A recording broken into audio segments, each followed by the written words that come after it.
नमस्कार दोस्तों, जय हिंद। आपको प्रिपरेशन ऑफ जुडिशियल चैनल पे आपको पुनः स्वागत है। इस सेशन में और इस वीडियो में आपको संपत्ति अंतरण अधिनियम के अध्याय 3 से संबंधित ऑब्जेक्टिव क्वेश्चन बताया जाएगा। इसमें आपको सेक्शन 54 to 57 तक कवर किया जाएगा। यानी संपत्ति अंतरण अधिनियम के अध्याय 3 में सेक्शन 54 to 57 है। इसी के अंतर्गत विक्रय संबंधित प्रावधान आ जाते हैं। ओके, थर्ड सेशन है, इसका फर्स्ट वीडियो है, फर्स्ट एंड लास्ट। इसी में विक्रय को एडजस्ट कर दिया गया। ओके, तो क्वेश्चन नंबर फर्स्ट, संपत्ति अंतरण अधिनियम 1882 के अधीन विक्रय अंतरण होता है। ऑप्शन नंबर ए, विनिर्दिष्ट अचल संपत्ति में हित का। ऑप्शन नंबर बी, अचल संपत्ति की उपभोग के अधिकार का। ऑप्शन नंबर सी, स्वामित्व का। ऑप्शन नंबर डी, उपयुक्त में से कोई नहीं। इसका सही आंसर है ऑप्शन नंबर सी, यानी स्वामित्व का। तो विक्रय में किस चीज़ का अंतरण होता है? तो विक्रय में स्वामित्व का अंतरण होता है। तो आपको इतना पता हो गया विक्रय में स्वामित्व का अंतरण होता है। तो आपको थोड़ा और बता दें, बंधक में किस चीज़ का अंतरण होता है? बंधक में हित का अंतरण होता है। पट्टा में किस चीज़ का अंतरण होता है? पट्टा में उपभोग का अंतरण होता है। जबकि विनिमय, दान और अनुज्ञेय दावा, इसमें स्वामित्व का अंतरण होता है। कहने का मतलब विनिमय में भी स्वामित्व का अंतरण होता है, दान में भी स्वामित्व का अंतरण होता है तथा अनुज्ञेय दावा में भी स्वामित्व का अंतरण होता है। ओके, अब अगले क्वेश्चन की ओर चला जाए। क्वेश्चन नंबर 2, विक्रय की परिभाषा संपत्ति अंतरण अधिनियम की किस धारा में? Option number A 105, option number B, option number B 100, option number C 54 और ऑप्शन नंबर डी उपयुक्त में से कोई नहीं। यानी टीपीए के अकॉर्डिंग विक्रय की परिभाषा किस सेक्शन में? सेक्शन नंबर 54 में। ओके, अब नेक्स्ट क्वेश्चन को चलेगा। सॉरी फॉर डैट, गलती से क्वेश्चन नंबर 3 और 4 टाइप होने में मिस रह गया है। उसको देखते हैं। ऑप्शन क्वेश्चन नंबर 5, निम्नलिखित में से क्या विक्रय का अनिवार्य तत्व नहीं है? ऑप्शन नंबर ए पक्षकार, ऑप्शन नंबर बी विषय वस्तु, ऑप्शन नंबर सी अंतरण अथवा हस्तांतरण, ऑप्शन नंबर डी कीमत का नगद भुगतान। ओके, तो संपत्ति अंतरण अधिनियम के तहत विक्रय में क्या अनिवार्य नहीं है? तो कीमत का नगद भुगतान। ओके, इसमें पक्षकार आवश्यक है, विषय वस्तु भी आवश्यक है, अंतरण और हस्तांतरण भी आवश्यक है। फिर कीमत का नगद भुगतान आवश्यक नहीं है। इसको आप चाहे तो बाद में भी पैसा दिया जा सकता है। ओके, वचन के आधार पर भी अंतरण किया जा सकता है। जैसे कुछ भाग अभी दे दिया और कुछ भाग बाद में भी दिया जा सकता है। ओके, नेक्स्ट क्वेश्चन, संपत्ति अंतरण अधिनियम के द्वारा विक्रय द्वारा अंतरण की विषय वस्तु हो सकते हैं। यानी टीपीए के अंतर्गत यदि विक्रय होता है तो विक्रय की विषय वस्तु क्या हो सकती है? ऑप्शन नंबर ए मात्र स्थावर संपत्ति, ऑप्शन नंबर बी अस्थावर संपत्ति एवं जंगम संपत्ति दोनों, ऑप्शन नंबर सी मात्र जंगम संपत्ति, ऑप्शन नंबर डी मात्र मूर्त अस्थावर संपत्ति। इसका सही आंसर है ऑप्शन नंबर ए, यानी ट्रांसफर प्रॉपर्टी एक्ट के तहत, टीपीए के तहत यदि संपत्ति का विक्रय होता है तो मात्र अस्थावर संपत्ति ही विक्रय हो सकता है टीपीए के अकॉर्डिंग। ओके, नेक्स्ट क्वेश्चन, संपत्ति का हस्तांतरण किस पर लागू नहीं होता? ऑप्शन नंबर ए चल संपत्ति के उपहार पर, ऑप्शन नंबर बी विनिमय पर, ऑप्शन नंबर सी पट्टा पर और ऑप्शन नंबर सी वस्तुओं के विक्रय पर। इसका सही आंसर है ऑप्शन नंबर ए, यानी चल संपत्ति के उपहार पर टीपीए लागू नहीं होता है, जबकि विनिमय पर लागू होता है, पट्टा या लीज पर लागू होता है, वस्तुओं के विक्रय पर लागू होता है। ठीक,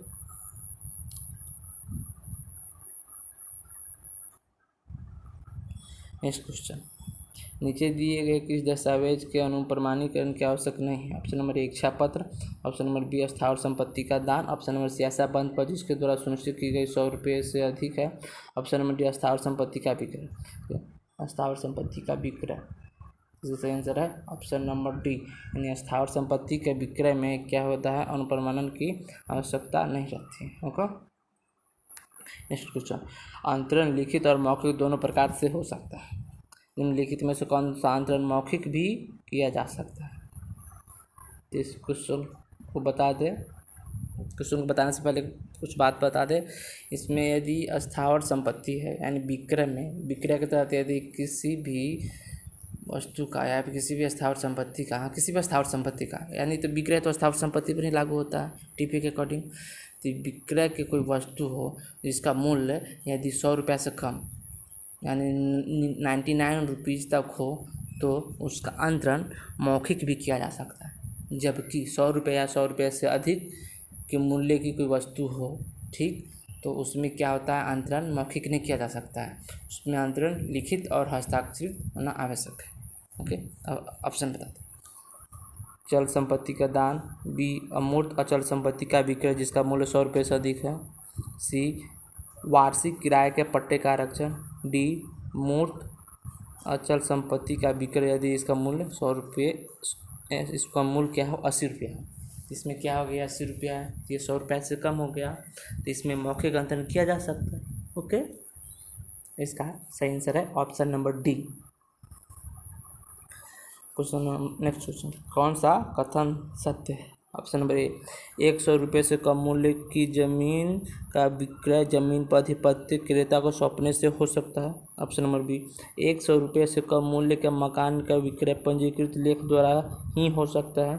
ऑप्शन नंबर सी, 100 रुपये से अधिक मूल्य के मकान का अधिपत्य देने से भी हो सकता है। ऑप्शन नंबर डी, अचल संपत्ति के विक्रय के अनुबंध से उस संपत्ति पर प्रस्तावित क्रेता को तत्वाधिकार प्राप्त नहीं होता। यह क्वेश्चन MP सिविल जज 1986 में पूछा गया था। तो इसका सही आंसर है ऑप्शन नंबर ए, यानी 100 से कम मूल्य की जमीन का विक्रय जमीन पर अधिपत्य यानी कब्जा सौंपने से ही अंतरण किया जा सकता है, यानी मौखिक अंतरण किया जा सकता है। ओके, नेक्स्ट क्वेश्चन, इस राशि या अधिक के मूर्त स्थावर संपत्ति का अंतरण केवल रजिस्ट्रीकृत लिखत द्वारा किया जा सकता है। ऑप्शन नंबर ए, यदि 100 रुपया हो। ऑप्शन नंबर बी 25 रुपया। ऑप्शन नंबर सी 50 रुपया। ऑप्शन नंबर डी 90 रुपया। MP सिविल जज 2012 में पूछा गया था। इसका सही आंसर है ऑप्शन नंबर ए, यानी 100 रुपया या 100 रुपया से अधिक की संपत्ति हो तो केवल लिखित ही ट्रांसफर किया जा सकता है, मौखिक नहीं किया जा सकता।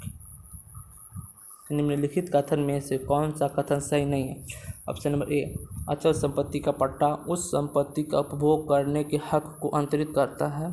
ऑप्शन नंबर बी, विक्रय स्वामित्व को अंतरित करता है। ऑप्शन नंबर सी, पट्टादाता पर कानूनी बंधन है कि पट्टा ग्रहीता के कहने पर उसे संपत्ति का कब्जा मिले। ऑप्शन नंबर डी, विक्रय केवल पंजीकृत दस्तावेज द्वारा ही हो सकता है। इसका सही आंसर हो गया ऑप्शन नंबर डी, जो विक्रय होगा कहने का मतलब ये है विक्रय केवल पंजीकृत दस्तावेज द्वारा ही हो सकता है। तो गलत है ना, यदि मेरी संपत्ति का वैल्यू यानी 99 रुपया हो यानी 100 रुपये से कम हो तो इसका मौखिक भी तो अंतरण किया जा सकता है ना, तो इसीलिए इसका गलत है। इसमें यह कह रहा है विक्रय केवल लिखित द्वारा ही यानी पंजीकृत द्वारा ही हो सकता है, जबकि विक्रय मौखिक भी तो किया जा सकता है। ओके, नेक्स्ट क्वेश्चन की ओर चलते हैं। MP सिविल जज ने पूछा था 1983 में। ओके, नेक्स्ट क्वेश्चन, क्या सही नहीं है? विक्रेता का दायित्व है कि वह क्रेता को, ऑप्शन नंबर ए, संपत्ति के तात्विक त्रुटि प्रकट करे। ऑप्शन नंबर बी, संपत्ति के हक के दस्तावेज परीक्षा के लिए पेश करे। ऑप्शन नंबर सी, क्रेता को स्वत्व के बारे में पूछे गए सुसंगत प्रश्न का उत्तर जानकारी रखते हुए भी न दे। ओके, ऑप्शन नंबर डी, क्रेता को संपत्ति की प्रकृति के अनुसार कब्जा दे। ओके, इसमें क्या पूछ रहा है, क्या सही नहीं है? ओके, तो इसमें सही ऑप्शन नंबर सी नहीं है। इसमें ये बताया जा रहा है कि क्रेता को स्वत्व के बारे में पूछे गए सुसंगत प्रश्न का उत्तर जानकारी रखते हुए भी न दे। यदि हमें उसकी जानकारी है तो मेरा यह दायित्व है इसकी जानकारी उसको दिया जाए। ओके, इसमें बता रहे कि जानकारी होते हुए भी बात नहीं बताए। ओके, जानकारी उसे ना दे। क्रेता और विक्रेता का अधिकार और दायित्व के बारे में TPX सेक्शन 55 में बताया गया है। ओके, तो इसमें बताया गया है क्रेता और विक्रेता का क्या क्या दायित्व है। तो इसमें थोड़ा ये बात कर लिया जाए कि विक्रेता का क्या दायित्व है। विक्रेता का दायित्व यह है कि तात्विक त्रुटियों के प्रकटीकरण का दायित्व है। मतलब तात्विक जो भी इसमें त्रुटि हो वो प्रकट किया जाए। ओके। और संपत्ति या उस पर हक के बारे में पूछे गए सुसंगत प्रश्न का उत्तर पूरी जानकारी से देने का कर्तव्य करें। कहने का मतलब मुझे इस बारे में जानकारी है, इसकी त्रुटि के बारे में, संपत्ति के हक के बारे में पूछी जाती है तो मेरा कर्तव्य है कि मैं उसे पूरी जानकारी बताऊं। ओके। संपत्ति की प्रकृति के अनुसार कब्जा देने का कर्तव्य है। ओके। संपत्ति में की प्रकृति के अकॉर्डिंग किस प्रकार की संपत्ति है, कब उसको कब्जा दिया जाए, ये भी उसे बताया जाए। ओके। नेक्स्ट क्वेश्चन, संपत्ति के अंतरण में विक्रय। ऑप्शन नंबर ए, संपत्ति के भाटकों यानी किराया, भाटकों को किराया बोलते हैं। संपत्ति के भाटकों और लाभों का हकदार नहीं है। ऑप्शन नंबर बी, संपत्ति के तब तक के भाटकों और लाभों का हकदार है जब तक कि उसका स्वामित्व क्रेता को संकृत नहीं यानी ट्रांसफर नहीं हो जाए। ऑप्शन नंबर सी, सदैव के लिए संपत्ति के भाटकों और लाभों का हकदार है। ऑप्शन नंबर डी, उपरोक्त में से कोई नहीं। इसका सही आंसर है ऑप्शन नंबर बी, यानी संपत्ति के तब तक के भाटकों और लाभ का हकदार है जब तक कि उसका स्वामित्व क्रेता को संकृत यानी ट्रांसफर नहीं हो जाए। ओके।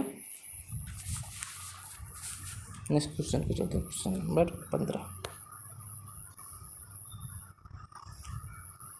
संपत्ति अंतरण अधिनियम में क्रेता तथा विक्रेता का अधिकार और दायित्व दिया गया है। ओके, इसके बारे में बात कर रहे हैं। इसमें ये पूछ रहा है कि टीपीए के अंतर्गत क्रेता और विक्रेता के अधिकार को किस सेक्शन में बताया गया है। ऑप्शन नंबर ए 60 से 64 में, ऑप्शन नंबर बी 67 से 77 सेक्शन में, ऑप्शन नंबर सी सेक्शन 78 से 80 में, ऑप्शन नंबर डी सेक्शन 55 में। ओके, तो इसका सही आंसर है ऑप्शन नंबर बी, टीपीए के सेक्शन 55 में क्रेता और विक्रेता के अधिकार और दायित्व के बारे में बताया गया है। ओके।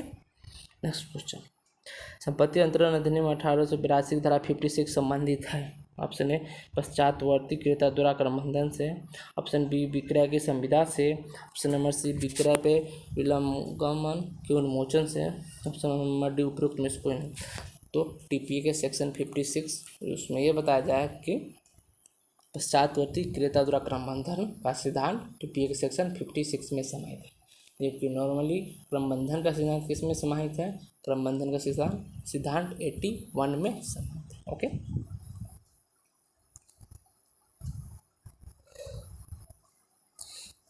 राम स्वरूप ने अपनी 3 संपत्तियाँ, यानी राम स्वरूप के पास टोटल कितनी संपत्ति है, उसके पास टोटल 3 संपत्ति है। ओके, 3 संपत्ति है। उसने क्या किया, महादेव प्रसाद के पास रहने दिया, मतलब उसके पास रख दिया। ओके, बाद में राम स्वरूप ने उसमें से प्रथम संपत्ति को गया प्रसाद को बेच दिया। इन परिस्थिति में ऑप्शन नंबर ए महादेव प्रसाद तीनों संपत्तियों में से बराबर बराबर धन वसूल कर सकेगा। ऑप्शन नंबर सी महादेव प्रसाद केवल द्वितीय और तृतीय संपत्ति से धन वसूली कर सकता है। ऑप्शन नंबर सी महादेव प्रसाद द्वितीय और तृतीय संपत्ति के स्वामी राम स्वरूप से धन वसूल सकता है। ऑप्शन नंबर डी प्रथमतः द्वितीय और तृतीय फिर प्रथम संपत्ति से धन वसूल कर सकता है। ओके, क्वेश्चन नंबर 17 का आंसर है ऑप्शन नंबर डी, यानी प्रथम गया प्रसाद क्या करेगा, गया प्रसाद इस परिस्थिति में प्रथमतः द्वितीय तृतीय फिर प्रथम संपत्ति से धन वसूल सकता है। ओके, इसमें गलती से लिखा गया था ऑप्शन नंबर बी, लेकिन इसका सही आंसर है ऑप्शन नंबर डी। क्रमबंधन के सिद्धांत से संबंधित है, टीपीए के सेक्शन 56 के अकॉर्डिंग आता है। ओके, पश्चातवर्ती क्रेता द्वारा क्रमबंधन। नेक्स्ट क्वेश्चन, और इस सेशन का और इस वीडियो का लास्ट वीडियो, क्वेश्चन नंबर 18। संपत्ति अंतरण अधिनियम के अंतर्गत निम्नलिखित में से किस धारा में पश्चातवर्ती क्रेता द्वारा क्रमबंधन दिया गया है। Okay, option number A 55, option number B 56, option number C 57, option number D धारा 85। इसका सही आंसर है ऑप्शन नंबर बी, यानी धारा 56 में, धारा 56 में पश्चातवर्ती क्रेता द्वारा क्रमबंधन का सिद्धांत बताया गया। ओके, तो इस सेशन में विक्रय से संबंधित कुछ महत्वपूर्ण क्वेश्चन था, जो इसको मैंने इस वीडियो के अंतर्गत समाहित किया और समाहित करने का कोशिश करता रहूँगा आगे भी। फिलहाल के लिए आज के लिए इतना ही। जय हिंद।